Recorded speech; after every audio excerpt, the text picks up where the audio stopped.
सभी को नमस्कार। संस्कार भारती के इस 2 दिवसीय संगीत, ललित कलाओं और रंग कर्म के अत्यंत प्रतिष्ठित सारस्वत आयोजन के इस अंतिम चरण में मैं प्रतिभा बर्वे आप सभी का हार्दिक स्वागत करती हूँ।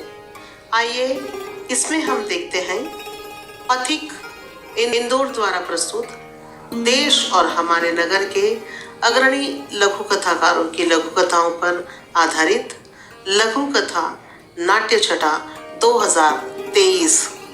इसके निर्देशक हैं श्री नंद किशोर बर्वे, निर्मिति प्रमुख श्री अविनाश जी मोतीवाले, मार्गदर्शक श्री सतीश श्रोत्री जी।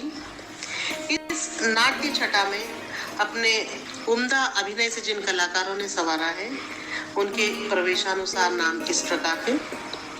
श्रीमती शोभना विस्पुते जी, श्रीमती स्वाति श्रोत्री जी, श्री नील माधव वसंत भुसारी जी, श्री अमोल मोरे जी, श्री दिलीप नजान जी, श्री अविनाश मोतीवाले जी, श्री मिलिंद शर्मा जी, श्री राहुल प्रजापति जी, मास्टर आदित्य मोरे, श्रीमती सारिका आपटे जी, श्री शशिधर पेंडसे जी, श्री सतीश श्रोत्री जी, श्री संजीव दिघे जी, श्री अभिजीत वडनेरे जी और श्री नंद किशोर बर्वे जी।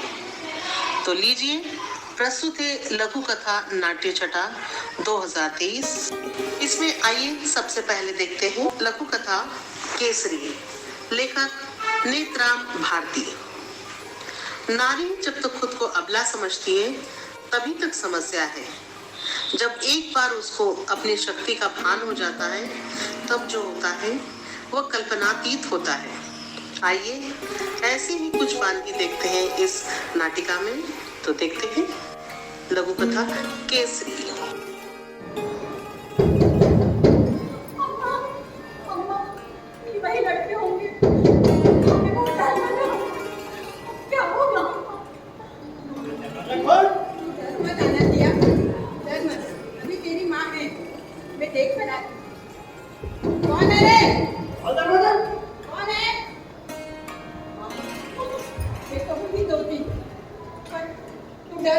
जब तक तेरी ये मां जिंदा है मुझे डरने की कोई जरूरत नहीं।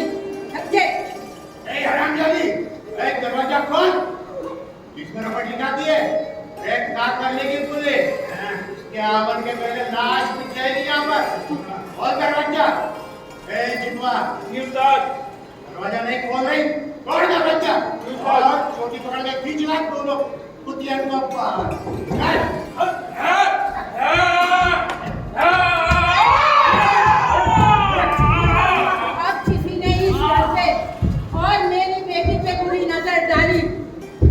विंध्यवासिनी की सौगंध, कोई यहाँ से जिंदा नहीं जाएगा।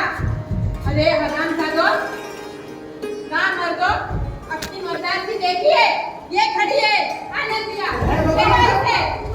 अरे इस हसिया से गोटी गोटी ना बिखेर दी तो मैं अपनी माँ की चाय नहीं।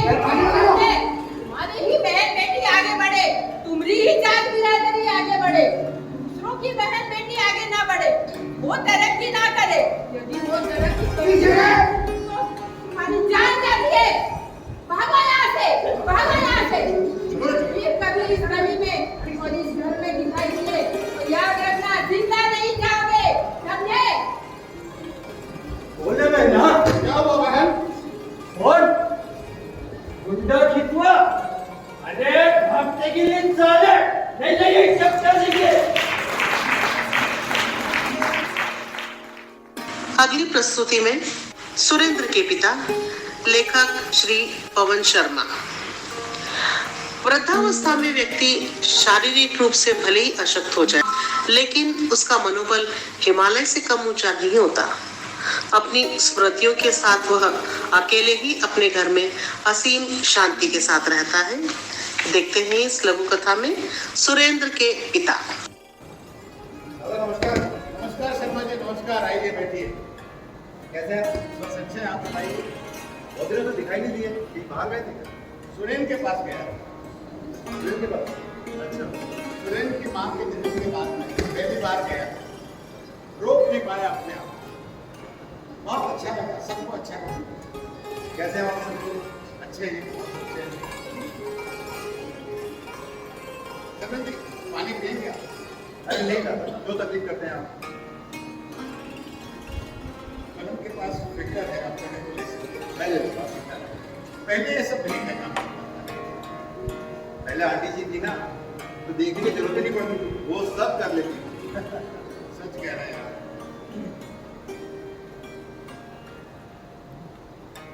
शर्मा जी, आप बाजार जा सकते हैं। हाँ जरूर। 1 किलो आलू लाना थे और शक्कर और दूध भी ले आए, बैठ के चाय पी लेंगे। क्यों नहीं, क्यों नहीं, ले जाऊँगा। सुरेंद्र के यहाँ सीखा तो ये सब नहीं करता, बड़ा आराम था। आपको वहीं रहना चाहिए।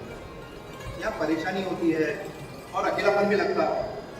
वहाँ कम से कम बेटा है, बहू है, और पोते के साथ तो आपका मन बहल जाता हो। सुरेंद्र भी यही है। वो सही कह रहा था। पर सच तो यह है कि अच्छा लगता है तो अपने घर नसीब शांति मिलती है। मेरे इस जीवन की सारी स्मृतियां इस घर में समाई हैं। ये घर मेरा है, मेरा अपना है, और मेरे लिए तो असंभव है इस घर को छोड़ना।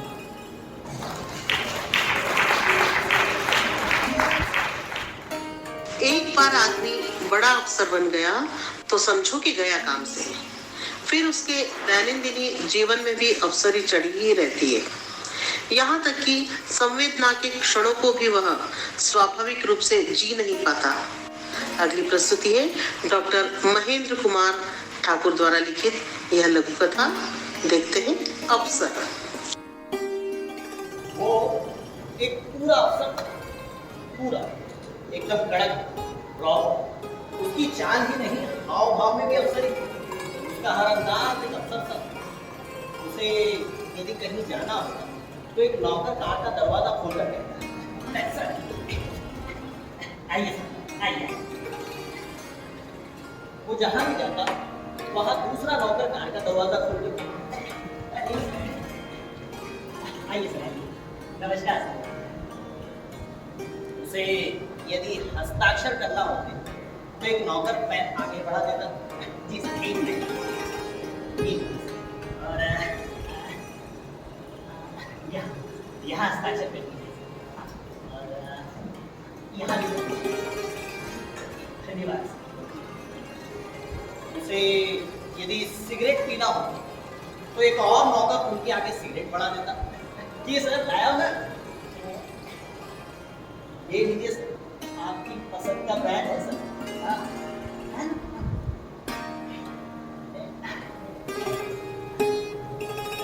आपको पता है दोपहर में एक बार कार्यालय में फोन की घंटी बजी।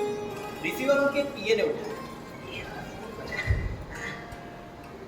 हेलो, हाँ जी, जी अभी क्या बात है जी, दिल्ली से आपके छोटे भाई साहब का जी, अभी क्या कहा, माँ का देहांत हो गया। एक काम करो, डेड बॉडी यही भिजवाने की व्यवस्था है। अरे भाई, मेरे पास वहां आने का समय नहीं। हाँ, रखता हूँ। शमशान घाट में भी अफसर अपनी पूरी शान में चिता के चारों ओर फेरे लग लगे। उनका सबसे खास नौकर उनके थोड़ा पीछे रहकर चिता के चारों ओर फेरे लगा रहा। वे दुखी है, उदास, आंसू आंख तक नहीं आ सकते। भाई अफसर है ना।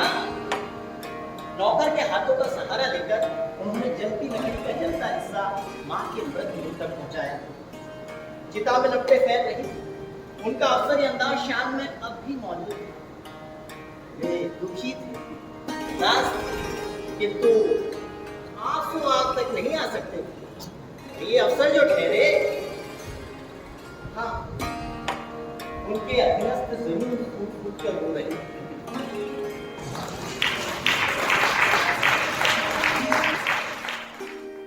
श्री राजेंद्र वामन काटदरे द्वारा लिखित अगली प्रस्तुति मैं बम नहीं फोड़ता। समाज में घटने वाली हर घटना छोटे बच्चों के मन मस्तिष्क पर किस तरह अंकित होती है और कैसा अच्छा या बुरा प्रभाव डालती है, देखते हैं हमारे लिटिल मास्टर आदित्य की प्रस्तुति मैं बम नहीं फोड़ता। आदित्य, अभी दीपावली आने वाली है और हम दीपावली पर निबंध लिखेंगे, पर हम आज ही दीपावली पर कुछ बातें करते हैं। Yes teacher. आदित्य, ये बताओ दीपावली पर क्या क्या करते हैं?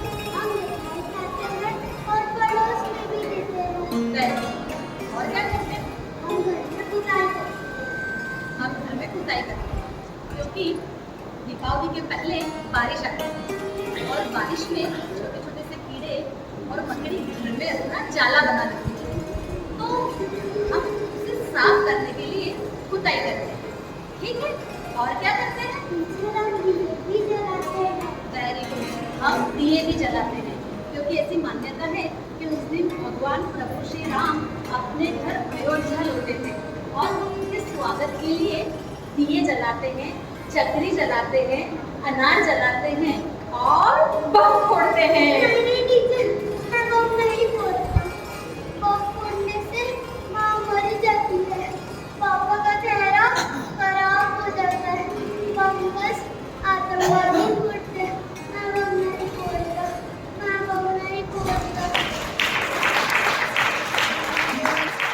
समाज के अंतिम पायदान पर खड़ा व्यक्ति बड़ी बड़ी बातें चाहे न करता हो, पर मौका आने पर वह ऐसा कुछ कर देता है कि जिससे समाज सुधार के ठेकेदारों के मुंह पर जन्नाटेदार थप्पड़ पड़ता है। श्रीमती कांताराय द्वारा लिखित यह लघु कथा देखते हैं चेहरा।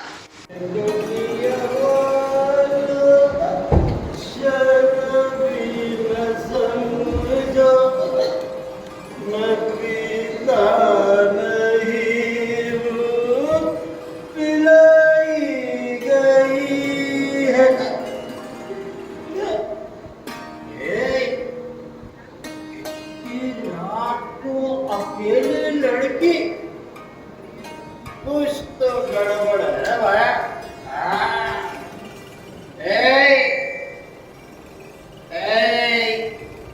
इतनी रात को यहाँ क्या कर रही है बोल? अरे बोलते के नहीं बोल। अरे कौन कौन गुंडे लोग है क्या? कौन है रे? कौन? कलवा? अरे भागता कि नहीं रे? अरे भाग।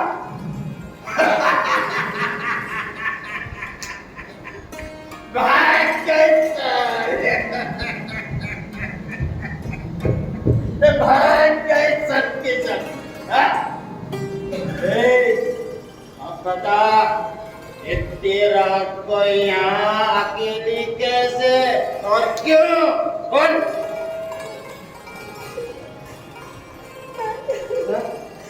मैं अनाथ आश्रम से भाग आई हूँ। क्या? मुझे आज रात को वो कहीं भेजने वाले थे। हाँ? अब कहाँ जाओगी? मालूम नहीं। मालूम नहीं? सुन, एक काम कर, मेरे साथ चलोगी क्या मेरे घर? हाँ, चलोगी? देखो, आखिर बार बोलता हूँ, मेरे साथ चलोगी क्या मेरे घर? चलेगी? चल रे, चला, चला। रमिया, रमिया, अरे देखो, संभालो इसको। ये किसे लेकर आ गए? अरे बेटी है, अपनी बेटी बना के लाया हूँ। अब हमें कोई बांझ नहीं बोलेगा, अब हमें कोई बांझ नहीं बोलेगा।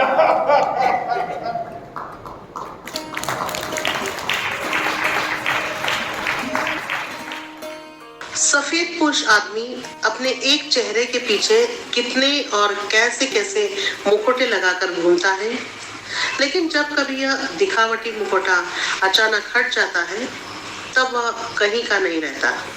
श्री विजय जोशी शीतांशु द्वारा लिखित हमारी ये अगली लघु कथा गिरा विश्वास। बिहार से लौटते हुए बच्चों सुनसान जगह पर बस से उतरी और बस आगे की ओर निकल गई। चारों तरफ देखा तो न कोई रिक्शा न घर जाने का कोई साधन। एक एक कदम घबराहट में बढ़ती गई। दहशत से बदन कांप रहा था। सन्नाटा चारों तरफ पसरा हुआ था। सन्नाटे को चीरती हुई अकेली ही निकल पड़ी घर की तरफ। कभी अपना बैग, कभी पल्लू संभालती हुई जा रही थी। मनोज भी तो उसका फोन नहीं उठा रहा था। घर कैसे जाए, कई प्रश्न उसके मन में घूम रहे थे। फिर भी इसी उधेड़-बुन में वो घर की तरफ चली जा रही थी। कभी चार गुंडे अचानक से गली से निकलते, वो जोर से मंजू को धक्का देते थे। मंजू औंधे को गिर पड़ती है। दूसरा उसे पत्नी कसते हुए कहता है, क्यों जाने मैम, क्या रात में ग्राहक ढूंढ रही हो? लो हम आ गए। तभी तीसरा उसे छूते हुए कहता है, चल हमारे साथ, चलती क्यों नहीं? चौथा जैसे ही उठे उठाने के लिए हाथ आगे बढ़ाता है, मंजू का हाथ उसके हाथ से फिसल जाता है। पत्नी को सामने देख वो स्तब्ध खड़ा रह जाता है और मंजू भाभी को गिरी हुई हालत में देख वो तीनों अपनी गली से भाग जाते हैं। मंजू आज अपने पति के इस चेहरे को देख तिरस्कृत भाव से कहती है, लो उठाकर ले चलो, गए हैं ना तुम्हारे मित्र तैयारी करने के लिए। आज मनोज आंखें और मुंह फाड़े ताकता रह जाता है। न तो वो मंजू को और मंजू की आंखों में अपने प्रति गिरे हुए विश्वास को उठा पा रहा।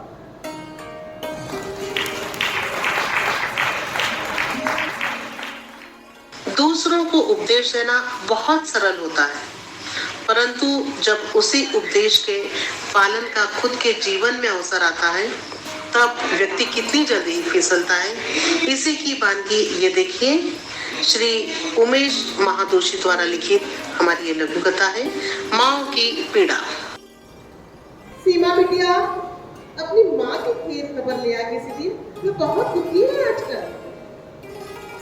अरे गुड़िया, तू क्या जाने मेरी माँ के बारे में? मेरे भैया भाभी बहुत अच्छे हैं। वह मेरी माँ की बहुत अच्छे से सेवा करते हैं। मेरी माँ है ही इतनी अच्छी। तेरी माँ तो वास्तव में बहुत अच्छी है बेटा, पर भाई भाभी पर इतना भरोसा भी मत कर। गुड़िया, तूने फिर मेरे भैया भाभी पर मच्छर लगाया। मुझे लगता है तुझे इस घर में रहना नहीं। बेटा मेरी बात पर यकीन कर, गिरजा बहन मुझे सब्जी वाले की दुकान पर मिली थी, वही बता रही थी। गुड़िया, मैं पता तो सब लगा ही लूंगी, लेकिन यदि तेरी बात झूठी निकली तो तू देख लेना, इस घर से तो तुझे निकाल ही दूंगी और तेरी हड्डियां भी तोड़वा दूंगी। सीमा अपनी माँ को अपने साथ ले आई और उसने अपनी बूढ़ी सास को अच्छे से समझा दिया कि उसकी माँ की देखभाल में उसे क्या क्या और कैसे कैसे करना है। अभी 2-3 दिन ही पीछे थे, अजय सुबह ऑफिस जाने की तैयारी कर रहा था। सीमा, जल्दी मेरा टिफिन दो, मुझे ऑफिस जाने में देरी हो रही है। लीजिए।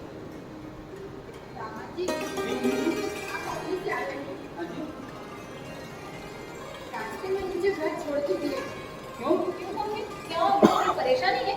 नहीं, कोई परेशानी नहीं, पर मन में बहुत पीड़ा है। पीड़ा? कैसी पीड़ा मम्मी? इस घर में संतो बहन के साथ उससे भी बुरा व्यवहार होता है जितना मेरे बेटे और बहू मेरे ऊपर करते हैं। यदि हमारी ये पीड़ा अपने नसीब में लिखवा कर लाई है तो क्यों ना इसे अपने अपने घर में रह के अकेले ही सही।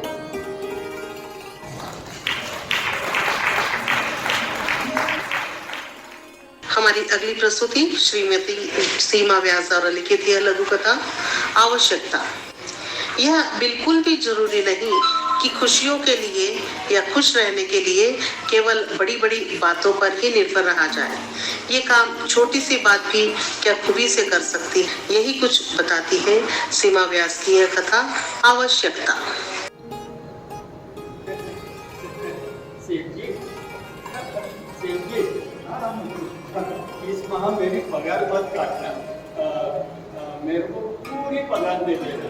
तो भाई ऐसा क्या हुआ? क्योंकि खर्चे के अलावा मुझे चश्मा भी बनवाना है। चश्मा? तू क्या करेगा चश्मे? पढ़ा लिखा तो है नहीं, काला अक्षर भैंस बराबर, तो लुगाई की जात भी नहीं, तो बिगना चुगना करना पड़ेगा। क्या करेगा चश्मा लगा? सेठ जी, मेरे घर जाते ही मेरा पता हुनर से अपनी कॉपी लेकर आ जाता है। वो बहुत अच्छा लिखने पर उसकी मैडम लाल रंग के स्याही के पेन से कुछ लिख देती है। सेठ जी, मेरे बेटे ने मुझे सब बता दिया कि मैडम के लिखे हुए के बीच में यदि 2 लड्डू दिखे तो समझ लेना कि उसने बहुत अच्छा लिखा है। सेठ जी, मुझे वो 2 लड्डू देखने के खातिर चश्मा बनवाना है। हो जाएगा, हो जाएगा। मेहरबानी सेठ जी, मेहरबानी। यह कतई आवश्यक नहीं कि कोई बड़ा व्यक्ति ही अपने आचरण से कोई उदाहरण पेश कर सकता है। यह काम आपकी हमारी नजरों में छोटा काम करने वाला व्यक्ति भी बखूबी कर सकता है। श्रीमती ज्योति जैन द्वारा लिखित यह लघु कथा देखते हैं अनपढ़।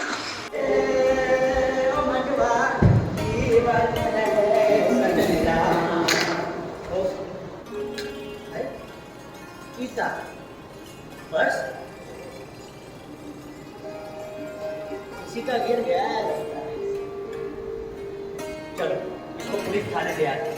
ईमानदारी सबसे पहले बन गया। साहब कौन है? अंदर आ जाए साहब। आइए। क्या है? क्या काम है? पर्स हमको रोड पे मिला था, पर्स जमा करना है। फिर किसी को मार के आया है ना? नहीं साहब, पर्स जमा करने आए हैं। रखो यहाँ पर।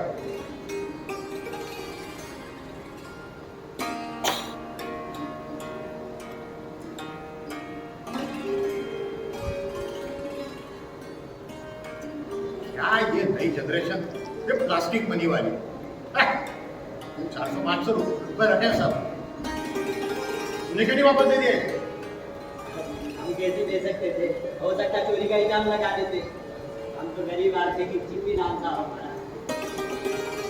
आप लगा लीजिए ना फोन। हाँ ठीक है।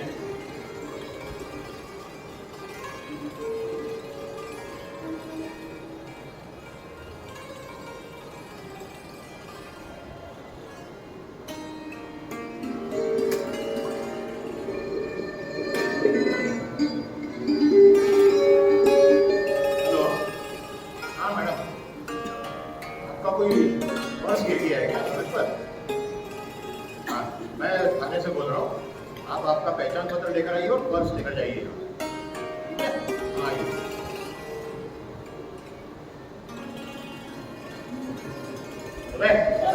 क्यों पड़ा यहाँ पर? जब निकल यहाँ से।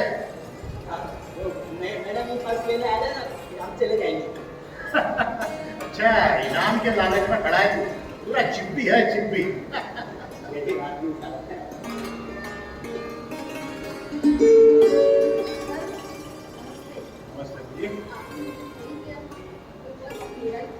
कौन से रंग का पर्स? पहचान पत्र लाए?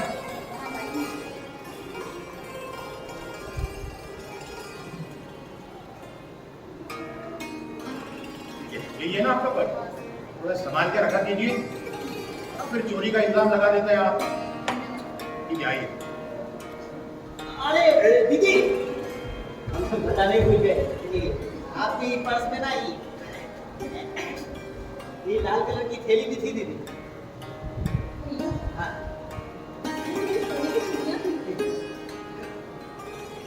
अरे बात तो है ना, सही अरे धन्यवाद की क्या बात, ईमानदारी सबसे पहले भैया माँ ने सिखाया कि जहाँ हमारे समाज में कोई अनोखी बात नहीं है, हालांकि समय के साथ इसमें काफी हद तक कमी आई है, लेकिन फिर भी दबे छुपे रूप में यह चाह अपना अस्तित्व कहीं न कहीं दिखा ही देती है। श्रीमती रश्मि चौधरी द्वारा लिखित यह लघु कथा समझदार बच्चियां, देखते हैं। अभी तक सो रहे हो? चलो आज सभी को अच्छे से तैयार होना है। पिंकी तू भी उठ, जल्दी से तैयार हो जा। क्यों दीदी, क्यों जगा रही हो? मुझे नहीं उठना। सुना है आज कोई फिर से अपने घर जाने वाला है। जो भी गाने वाले हैं ना, बहुत बड़े लोग हैं।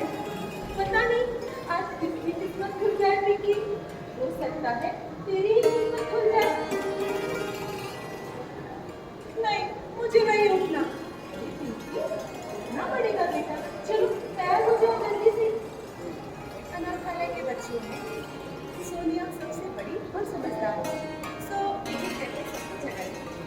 चलो चलो एक एक करके नहाने जाओ और सभी को आज अच्छे से तैयार होना है।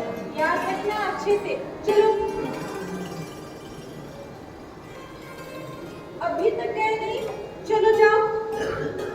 छोटा सा टट्टू गोल गोल आंखें खोलते हुए बोला, दीदी दीदी पता है आज रसोई में सबके मनपसंद का नाश्ता बना है।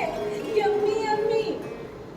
छोटी सी लहर मचलते हुए बोली, दीदी दीदी दीदी दीदी देखो ना, ये मेरा छोटा सा फ्रॉक प्यारा प्यारा लग रहा है ना। मैं कैसी लग रही हूँ दीदी? समय के साथ साथ सोनिया भी बड़ी हो गई, समझदार हो गई, सबको साथ लेके चली गई। सो अनाथालय की मरम्मत आने चिंता नहीं हुआ, पर फिर भी वो कभी कभी सबको मिलने और देखने चले आते। ठीक है पिंकी, चल उठ। कब से जगा रही है सोनिया दीदी तुझे? तू भी है ना, बहुत आलसी हो गई है। चल उठ। सोने दो ना दादा, मुझे नहीं उठना है। तो अरे वो लोग सबको देखने आ रहे हैं, बहुत बड़े लोग हैं। चलो उठो, देखते हैं आज किसकी किस्मत खुलती है। सोने दो ना दादा, मुझे नहीं तैयार होना। जैसे कि जो लोग आने वाले हैं वो किसी न किसी लड़के को भी लेके जाएंगे। हम लड़कियां तो यहीं रहेंगे आपके पास, है ना सोनिया दीदी? हमें कोई नहीं ले जाता, हमें कोई नहीं ले जाएगा। ये बहुत समझदारी की बातें करने लगी है, बहुत समझदार हो गई है नटखट। वैसे पिंकी गलत तो नहीं कह रही है ना? क्यों?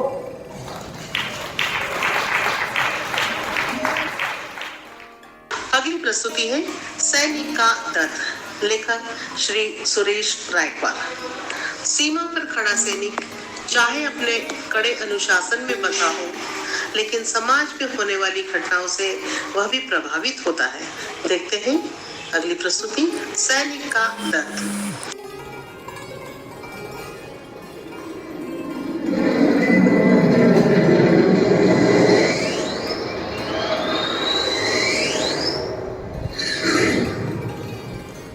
एक प्रश्न और पूछूं आपको?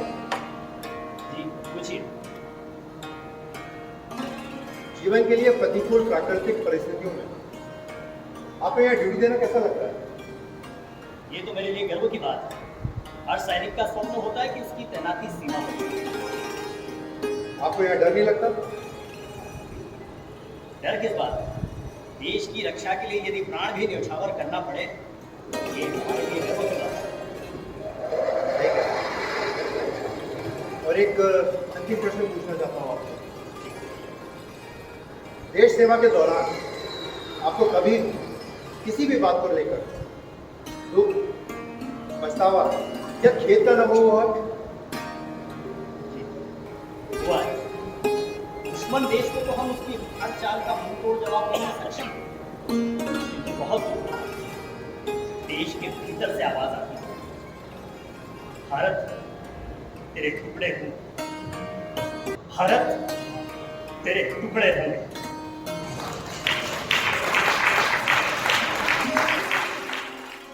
बेटे बेटियां चाहे जैसे भी हो, व्यक्ति की यह चाहत हमेशा ही बनी रहती है कि उसका अंतिम क्रियाकर्म संतान ही करे। इस चाहत को पूरा करने की कोशिश अपने स्तर पर भी सभी करते हैं, फिर चाहे वे वृद्धाश्रम वाले ही क्यों न हो। श्री सूर्यकांत नागर द्वारा लिखित यह लघु कथा देखते हैं कंधा। उन्हें पता नहीं है कि वे यहाँ वृद्धाश्रम में सुखी है या नहीं। कुछ तो दुख में भी सुख तलाश लेते हैं, लेकिन उनकी स्थिति भिन्न है।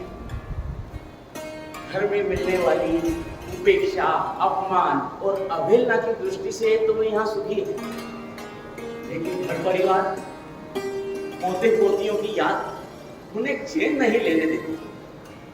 अरे जिस घर में सारा जीवन बिता दिया, उसकी याद सताना तो स्वाभाविक है ना। दूसरे भले ही निर्मम हो गए हो, लेकिन वो कैसे निर्मम हो सकते हैं। बेटा वृद्धाश्रम छोड़ गया था, बहू और बेटा दोनों नौकरी में है, लेकिन बीमार बाप की देखभाल के लिए ना तो उनके पास में समय है और ना ही संवेदना है। पोते पोतियों को भी दादाजी से बतियाने के लिए फुर्सत नहीं है। उल्टी शिकायत, दादाजी आप तो दिन भर रामायण और महाभारत देखते रहते, कार्टून फिल्म तो देखने ही नहीं देते।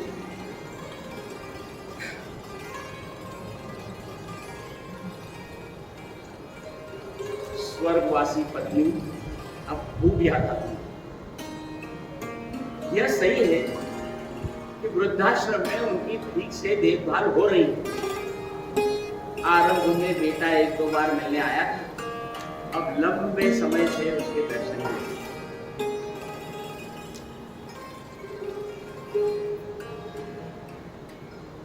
दिन पर दिन व्याधियों ने भी उन्हें अपने पंजों में जकड़ लिया। देह दिन पर दिन दुर्बल होती जा रही है।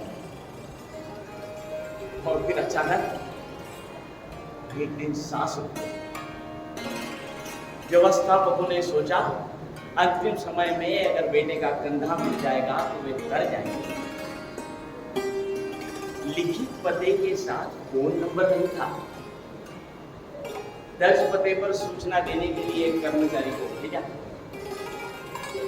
नोट पर उसने बताया, तमाम अड़ोसी पड़ोसी बता रहे हैं कि इस नाम का ना तो कोई व्यक्ति और ना ही उसका परिवार इस पते पर।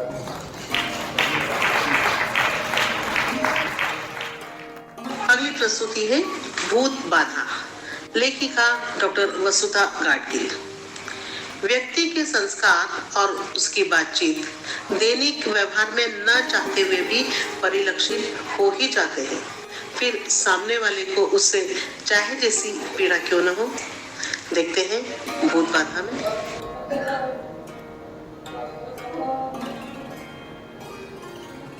आइए बैठिए। बड़ी जम के बाहर चढ़ रहा है डॉक्टर साहब। अच्छा कब से?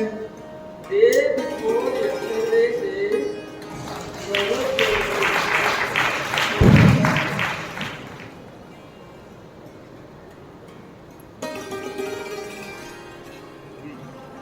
सुबह शाम तेजी से चढ़ता है क्या? जी सर जी, बहुत तेजी से चढ़ता है। वो पीठ तो मानो मोहन हो जाती है। आप चाहो तो बाटी से भी, और अचानक से तंग बिंदी से चल जाता है।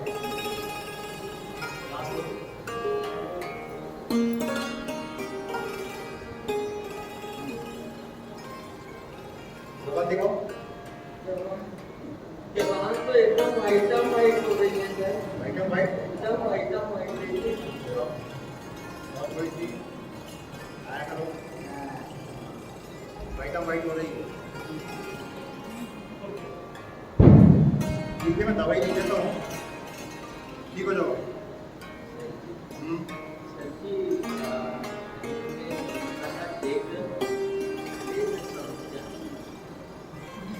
आप शाकाहारी हैं कि मांसाहारी हैं? सर जी मैं तो प्योर वेजिटेबल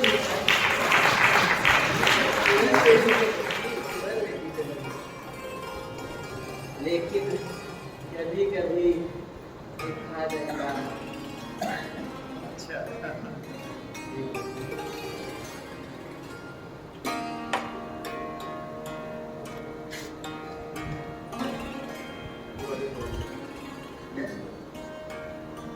ये बुखार ठीक हो जाएगा।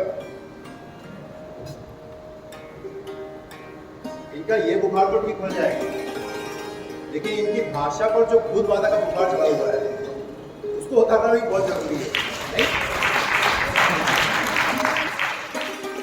बुजुर्ग, खासकर वो कि जिनकी मासिक पेंशन आती हो, संतानों के लिए किसी एटीएम से कम नहीं होते। इधर बटन दबाओ और मनचाहे पैसे पाओ। इसी मानसिकता को दर्शाती यह नाटिका है मीठे फल, लेखक श्री पवन जैन। देखो डॉक्टर ने तुम्हारी हड्डी नटोर से जोड़ दी। पैसे खर्च किए इसमें? इसलिए अम्मा और 1.5 लाख की एक्टिव पुरानी पड़ी और तुम्हारी पेंशन तो आने जाने में ही खर्च हो गई। अरे वो पैसे मैंने बिट्टो की शादी के लिए रखे थे। अरे अम्मा, बाबूजी सब पैसे तुम्हारे लिए ही छोड़ गए हैं। अरे अब 70 की हो चुकी है मेरी उम्र, अब मेरी हड्डियों का क्या है? जुड़ जाती ऐसी खानों का इतने पैसे खर्च कर दिए। अरे अम्मा तुम भी अजी सुनते हो, जरा यहाँ आइए। क्या है, क्या हुआ? अम्मा सही तो कह रही है, तुम इस मीठे पेड़ को खींचे जा रहे हो। अरे इन्हें सींच कर जिंदा नहीं रखेंगे तो हर काम मीठे पर कहाँ से मिलेंगे, समझी? हाँ हाँ बिल्कुल सही कह रहे हो। बेटी का पिता दूसरों की बेटियों के साथ हुए दुर्व्यवहार के बाद भी अपनी किसी न किसी मजबूरी के चलते अपनी बेटी के सुखद भविष्य के प्रति इतना आशावान रहता है कि वह कोई रिस्क उठाने से भी गुरेज नहीं करता। यह प्रस्तुति है श्री हनुमान प्रसाद मिश्र द्वारा लिखित अंधे। देखते हैं। मैंने आपको सारी बातें बता दी, अब इसके बाद आपको देखना है कि क्या करना है। तो आप भी समझने की कोशिश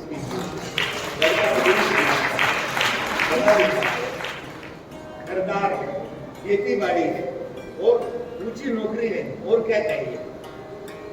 आप इस रिश्ते के लिए अगर बात करेंगे तो वो कतई आपको मना नहीं करेंगे, क्योंकि आप उस तरह से जुड़े हुए हैं। लेकिन आप जानते हैं इसकी 2 शादियां हो चुकी हैं पहले, फिर भी तो उनमें कोई कमी रही होगी, और मैं इसीलिए तो इस शादी पे जोर दे रहा हूँ, क्योंकि यहाँ मुझे दहेज भी कम देना पड़ेगा, खर्चा भी कम करना पड़ेगा। दादा उसकी 2 बीवियां हैं, उनमें कोई जरूर कमी नहीं होगी। मैं कमी से इतनी थी, इन दोनों से उस जनाब को तो बहुत दहेज मिला, जिससे ये जनाब तो बच गए और उन दोनों का जीवन समाप्त हो।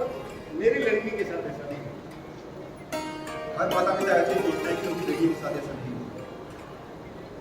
लेकिन आप जानते हैं उसकी पहली बीवी ने रोज रोज की मारपीट गाली गलौज से तंगाकर आत्महत्या कर दी, और दूसरी बीवी को तो इन जनाब ने खुद तेल डालकर आग लगा दी। उसके बावजूद भी अगर आप कह रहे हैं कि अपनी बेटी को बेटी को सौंपना चाहते हैं तो शौक से ऐसे मामलों में मैं मध्यस्थता करना आपको। देखिए, मैं देखता हूँ क्या करना, लेकिन ये रिश्ता मैं छोड़ूंगा।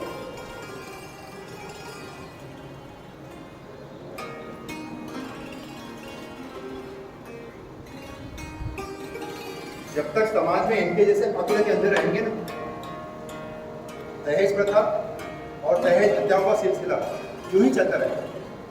आपको नहीं लगता? अगली प्रस्तुति राज, लेखक श्री दीपक गिरकर। जब खुद के अनाथ होने का राज खुला तो अपनी समृद्धि पर इठलाने वाली उस मैम पर क्या बीती। चलिए देखते हैं इस नाटिका में, देखते हैं राज। अंकल, आप मुझे ये बताइए, आप इस अनाथालय में कितने सालों से? मैं लगभग 35 सालों से मेरी सेवा में रह रही हूँ। क्या बात क्या है? अंकल, मुझे और मेरे परिवार को हमें फंसाकर मेरी शादी विजय से कर दी गई है। मैं कुछ समझा नहीं, कितनी बताओ। अंकल, आप ही बताओ, विजय को मेरे सास ससुर ने इसी अनाथालय से गोद लिया था ना? नहीं बेटा, विजय का जन्म तो तुम्हारी सास की कोख से ही हुआ है। मैं तुम्हारे सास और ससुर को उसके शादी के पहले से जानता हूँ। तो फिर अंकल, हर साल विजय का जन्मदिन इसी अनाथालय में क्यों मनाया जाता है? और मेरे और विजय की शादी में इस अनाथालय के सारे बच्चे क्यों मौजूद थे? ऐसा है बेटा, देखो, विजय का जन्मदिन होने के बाद उसका हर जन्मदिन इसी अनाथ आश्रम में मनाया जाता है। और हमारे सास ससुर उनका जन्मदिन और उनके शादी की विवाह वर्षगांठ वो भी इसी अनाथ आश्रम में मनाई जाती है। और हमारे सास का ससुराल और मायके यही अनाथ आश्रम है। एक बार और सुनो, मैं तुम्हारे माता पिता को बहुत साल पहले प्यार, लगभग 20 साल पहले उन्होंने एक 2 साल की बच्ची को इसी अनाथ आश्रम से गोद लिया। अंकल, आप ये क्या कह रहे हो? इसका मतलब मैं अनाथ हूँ, इसी अनाथालय से गोद ली हुई बच्ची मैं? एक समर्थ लेखक की दूरदृष्टि या कहें कि उसके सोचने की कोई सीमा नहीं होती। एक साधारण सी राशन की दुकान को अपना कथा केंद्र बनाकर कितनी बड़ी बात कह गए श्री सतीश राठी जी। देखते हैं जिस्मों का तिलस्म। वे सारे लोग सिर झुकाए खड़े थे। उनके कंधे इस कदर झुके हुए थे मानो पीठ पर ऊपर से गिरती लग रही। दूर से देखने पर ऐसा लग रहा था मानो सर कटे जिस्म पंक्ति बदले खड़े। मैं उनके नजदीक गया, क्योंकि मैं चकित था। आखिर वो इतनी लंबी लाइन लगाकर क्यों खड़े? फिर नजदीक ही खड़े एक जिस्म से मैंने सवाल किया, अरे भाई, क्या मैं इस कतार की वजह जान सकता हूं? उसने अपना मुंह उठाने की एक असफल सी कोशिश बरती। मैं चौंक गया, क्योंकि उसकी नाक के नीचे बोलने के लिए कोई स्थान ही नहीं। फिर उसकी पीठ से लगभग चिपके हुए पेट से एक धीमी सी आवाज आई, हमें पेट भरना है और ये राशन की दुकान है। राशन की दुकान? अरे लेकिन यह दुकान तो बंद है, कब खुलेगी यह दुकान? हम लोग कई वर्षों से ऐसे ही खड़े हैं। तो मालिक आपने हमें आश्वासन देकर गया है कि दुकान शीघ्र ही खुलेगी और हमें पेट भर राशन मिलेगा। अरे तो तुम लोग अपने हाथों से क्यों नहीं खोल लेते हैं दुकान? ऐसा पूछते हुए तो मेरा ध्यान उनके हाथों की ओर गया तो मेरी आंखें आश्चर्य से विस्फारित हो गई, चकित हो गई, क्योंकि उन सभी जिस्मों से हाथ गया, सिर्फ पेट बाकी था, केवल पेट।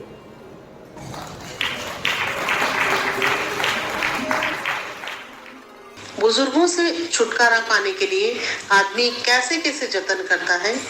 इसमें सबसे बड़ी पीड़ा उन बुजुर्गों की है जिनके एक से अधिक बेटे हों।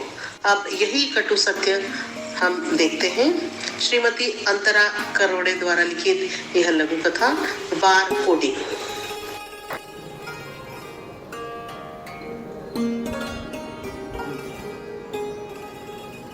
बेटा जी बाबा। बेटा सुनो जी। बेटा ये ट्रेन की डब्बी पे लाइन किस बात की है बेटा? इसे बार कोडिंग कहते हैं बाबा। हाँ, नए जमाने की उत्पादन और कीमत की जानकारी देने वाली तकनीक। ये कोडवर्ड्स में उत्पादक संबंधी जानकारी होती है इसमें। फिर कुछ दिनों बाद घर में बढ़ते तनाव के चलते एक बेटा उनसे जरूरी बातें करने के नाम पर घर से अलग होने की तैयारी दिखाई। अगले महीने से जब दूसरे बेटे के घर पर रहने वाले थे, रात को ना चाहते हुए भी बहू बेटे की बातचीत उनके कानों पर पड़ी।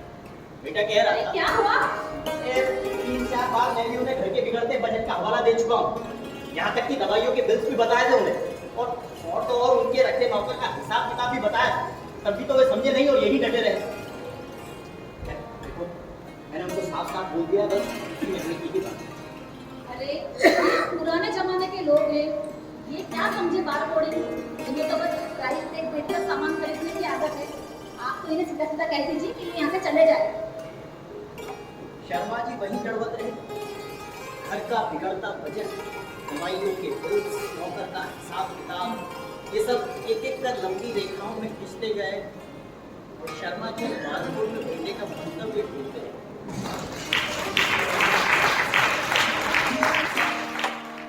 अगली प्रस्तुति श्री बलराम अग्रवाल की एक और देवदास।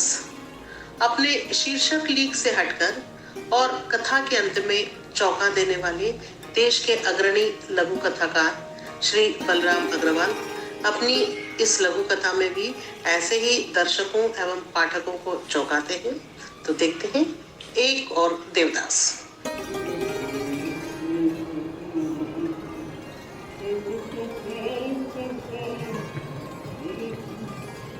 ओ मिस्टर। कौन है? जी हाँ, आपसे ही कह रही। जरा इधर आइए। जी कहिए। देख रही हूँ, कब से आप मुझे घूरे जा रहे हैं और मेरे इर्द गिर्द मंडरा रहे हैं। आखिर मकसद क्या है आपका? जी कुछ खास नहीं, बस आपके बारे में सोचते रहना मुझे अच्छा लगता है। अच्छा, फिर तो आप मेरा साथी होंगे। वैसे मैं आपके साथ आपके घर चलने के लिए तैयार हूँ। जी नहीं, मेरा काम तो सिर्फ आपके बारे में चिंतन भर करना है, और वैसा भी मेरा शगल आपके बारे में सोचने का है, आपसे उलझ जाने का कतई नहीं। अच्छा, जानते हैं लोग मुझे किस नाम से जानते हैं? समस्या समस्या नाम से जानते हैं, जानता हूँ। तभी तो मुझे आपके बारे में सोचना अच्छा लगता है। समझी। आप अपना परिचय देंगे? जी क्यों नहीं, लोग मुझे बुद्धिजीवी कहते हैं। बुद्धिजीवी। अगली प्रस्तुति it's time to get up. लेखिका श्रीमती यशोधरा भटनागर। माता पिता की अनंत अपेक्षाओं और समाज में पनपी अनचाही गलाकाट प्रतियोगिता के चलते बच्चे न चाहते हुए भी कैसे मशीनी मानव में तब्दील हो जाते हैं। यशोधरा भटनागर की यह कथा इसी को रेखांकित करती है। देखते हैं it's time to get up. It's time to get up. Alarm बज रहा था।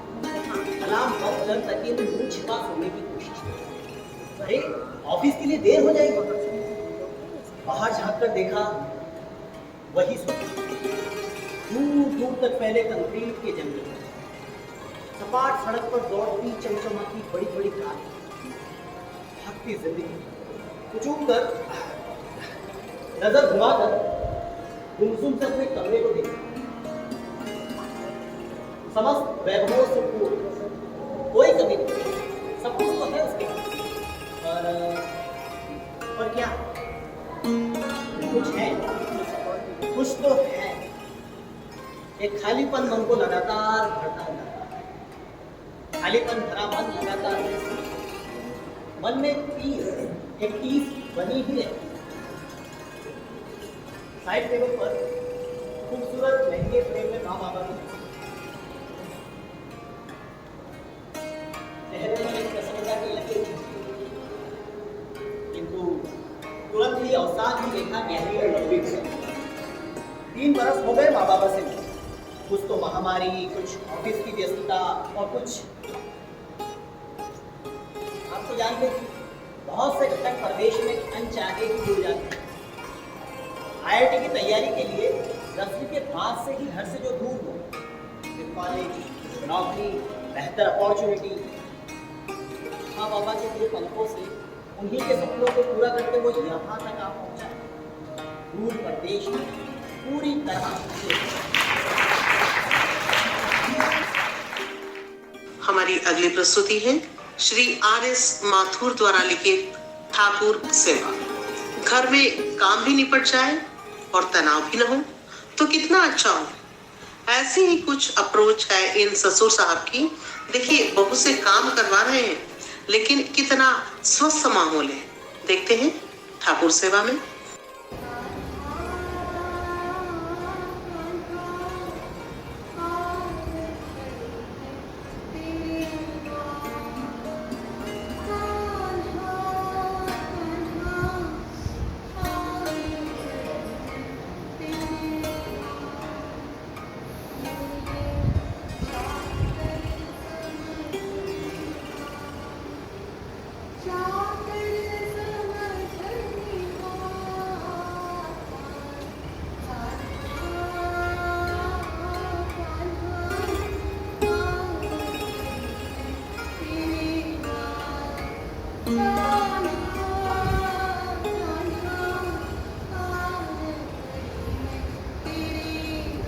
क्या हो रहा है बहू?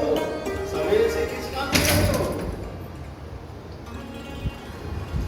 कहाँ बाबूजी, काम में ही तो लगी हूँ सुबह से। अभी तो घर का एक कोना भी साफ हो नहीं पाया है और उस पर जी के पूजा घर की सफाई बहुत ही बड़ा काम है बाबूजी, बहुत ही बड़ा काम है। आज ही पता चला मुझे। अब तुम ही सोचो, वो जो सारी दुनिया को चलाता है, सबके जीवन की गतियों को निर्धारित करता है, कितना बड़ा काम होगा उसका। बाबूजी, आप बिल्कुल सही कहते हैं। इसका काम तो सीमाहीन है, अंतहीन है। किसी को दिखाई भी नहीं देता और किसी से शिकायत भी नहीं करता और मेरी तरह थकता भी नहीं बाबूजी। और तुम्हारी तरह काम को अधूरा छोड़ता भी नहीं है। अरे बाबूजी, करती हूँ सारा काम करने के बाद ही दम लूंगी, भरोसा कहते हैं। हाँ, वैसे ही जैसे तुम करती हो ठाकुर जी की क्षमता पर। क्या बाबूजी, हाँ मेरा।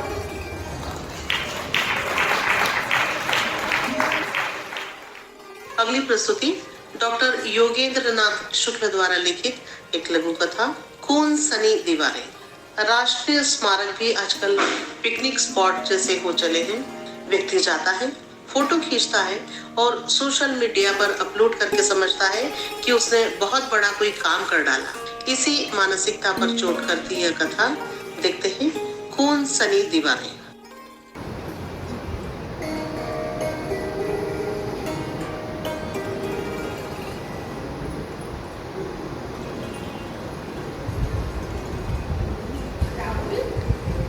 राहुल बेटा, क्या बात है? जब से तुम अमृतसर से आए हो, मैं देख रही हूँ तुम ठीक से सो नहीं रहे हो। कोई परेशान हो तो बताओ बेटा। जब भी मैं सोने की कोशिश करता हूँ, मुझे खून सनी दीवारें नजर आती हैं। दीवारों में गोलियों के छेद नजर आते हैं। मैं सोचता रहता हूँ कि हजारों निहत्थे के लोगों पर जंगल दायर में कैसे गोलियां चलवाई होंगी। किसी छोटे छोटे बच्चों को गोद में लिए हुए महिलाएं और पुरुष उस कुएं में कूदे होंगे। सच है, जब मैं कुछ लोगों को देखती हूँ जो जलियांवाला बाग को पिकनिक स्पॉट की तरह देखते हैं, तो मुझे बहुत दुख होता है। पर वो सब में अलग है, क्योंकि शहीद लेफ्टिनेंट दीपक सिंह का बेटा है। तो पता है, जब मैंने वहाँ की बेटी को मस्तक से लगाया तो लोग मुझे और फिर कुछ लोगों ने मेरी देखा देखी मिट्टी को मस्तक से लगाया, तो वहाँ जितने भी लोग थे सभी ने मिट्टी को मस्तक से लगाया। अजीब बात तो ये थी कि वहाँ पारसी और मुस्लिम लोग भी थे। हाँ बेटा, हिंदू, मुस्लिम, सिख, ईसाई, पारसी सभी ने उस अंग्रेजों के खिलाफ जंग में भाग लिया। वो तो राजनीतिक पार्टियों ने वोटों की खातिर अंग्रेजों की तरफ मुंह डालो और शासन करो की नीति अपनाई। पर बेटा, अच्छी सेहत के लिए नींद का होना बहुत जरूरी है। ज्यादा सोचा मत कर। पर मैं क्या करूँ? वो उनसे सभी दीवारें मेरे दिमाग से हट ही नहीं रही। अरे बेटा, यदि सब तेरी तरफ हो जाए तो ये हमारा देश निकल जाए और उन अमीर अमर शहीदों के सपने पूरे हो जाए।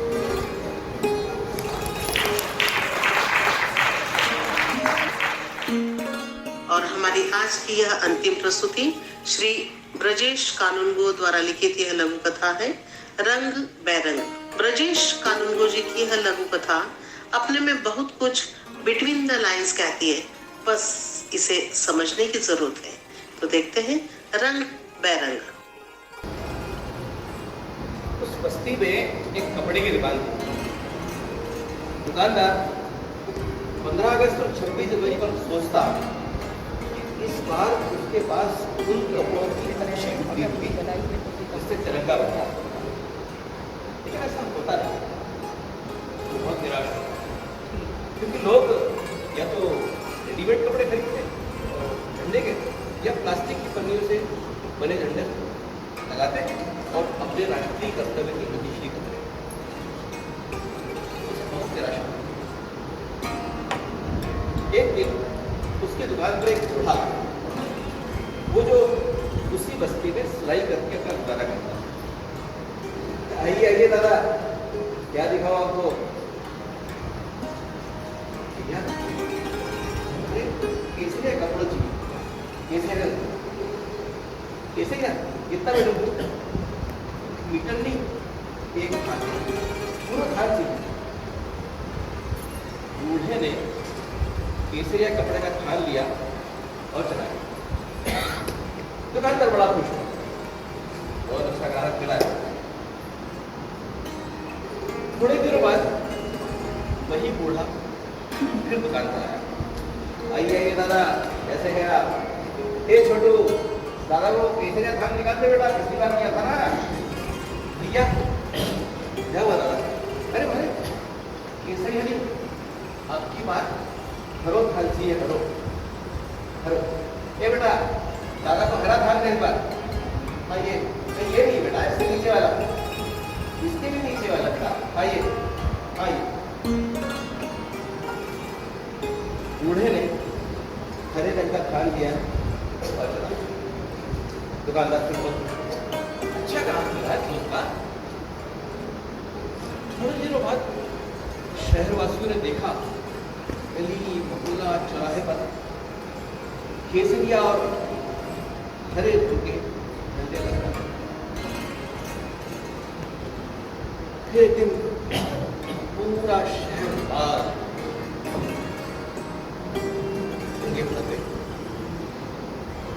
कर्फ्यू लगा, पुलिस आई, सेना आई।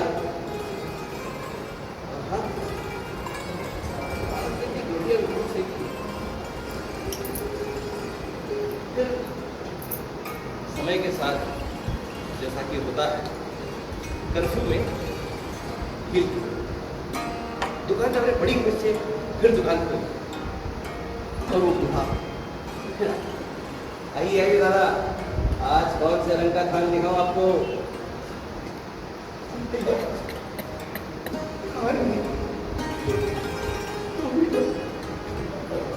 दो मीटर सफेद कपड़ों की क्या हो गया दादा? कहीं बताओ भैया, बिना दंगा में हमारा फोटो भी चले गए। बस नमस्ते।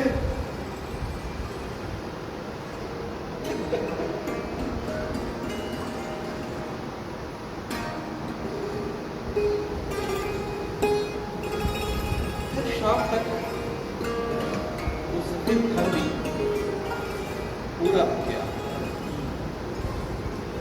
Metre, 2-2 metre.